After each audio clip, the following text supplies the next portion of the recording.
இன்னைக்கு என்ன கவிதைன்னு பார்ப்போமாங்க? ஒன்றும் இல்லைங்க, வார்த்தையும் நானும்.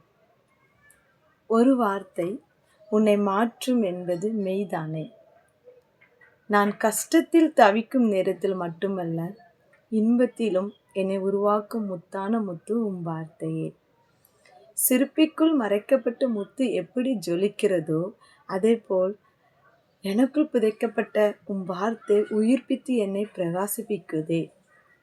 என்னை வலுப்படுத்தும் உன் வார்த்தைகளே, சோகத்திலும் அல்லது இடுக்கத்தின் நேரத்திலும் என்னை தேய்ச்சும் உன் சொற்களே, என்னை வணையும் வார்த்தை மட்டுமல்ல, என்னை வாழ வைக்கும் வாழ்வு ஆதாரமே.